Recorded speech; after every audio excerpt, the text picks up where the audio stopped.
So I kind of believe that we're in like the cave painting era of computer interfaces. Like they're very kind of, they don't go as deep or as emotionally engaging as they possibly could be. And I'd like to change all that. Hit me. Okay. So, I mean, this is the kind of status quo interface, right? It's very flat, kind of rigid. And okay, so you could sex it up and like go to a much more lickable Mac, you know. But really, it's the kind of same old crap we've had for the last, 30 years.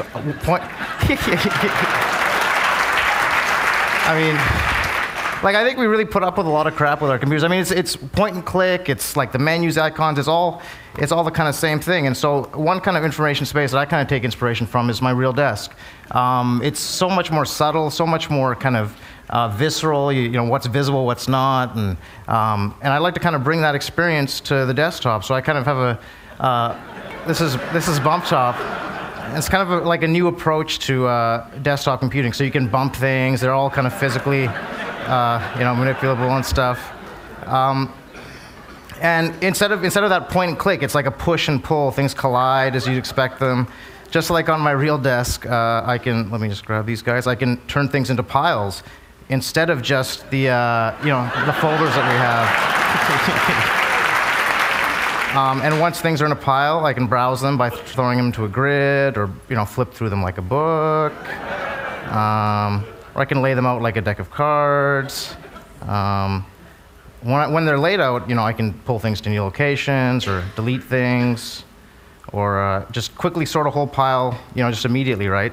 And then it's all kind of smoothly animated instead of these sort of jarring changes you see in today's interfaces. Also, if I want to add something to a pile, well, how do I do that? I just toss it to the pile and it's added right to the top in this kind of nice way. Also, some of the stuff we can do is for these individual icons, we thought, how can we kind of play with the idea of icon and push that further? And one of the things I can do is make it bigger if I want to kind of emphasize it and make it more important. But what's really cool is that since there's a kind of physics simulation running under this, it's actually heavier. So the lighter stuff doesn't really move. But I throw it at the lighter guys, right? So it's cute, but it's also like a subtle channel of conveying information, right? This is heavy, so it feels more important. So it's kind of cool. Despite computers everywhere, paper really hasn't disappeared because it has a lot of, I think, valuable properties. And some of those we wanted to kind of transfer to the icons in our system. And so one of the things you can do to our icons, just like paper, is crease them and fold them, just like paper to remember, something for later.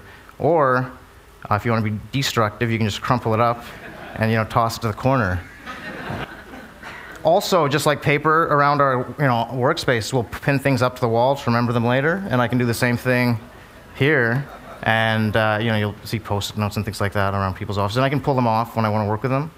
So one of the criticisms of this kind of approach to organization is that okay, well, my real desk is really messy. I don't want that mess on my computer. So one thing we have for that is kind of like a grid-aligned kind of. So you get that more traditional desktop. Things are kind of grid-aligned, more boring, but you still have that kind of colliding and bumping, and you can still do fun things like make shells on your desktop. And let's just break this shelf. Okay, that shelf broke. I think beyond the icons, I think another really cool domain for this software, I think it applies to more than just icons in your desktop, but browsing photographs. I think it could really enrich the way we kind of browse our photographs and bring it to that kind of shoebox of photos with your family on the kitchen table kind of thing. I can toss these things around. They're so much more tangible and touchable, and I can double click on something to take a look at it. And I can do all that kind of same stuff I showed you before. So I can pile things up, I can flip through it, I can okay, let's move this photo to the back, let's delete this guy here. And I think it's just a much more rich kind of way of interacting with your information. And that's bumtop. Thanks.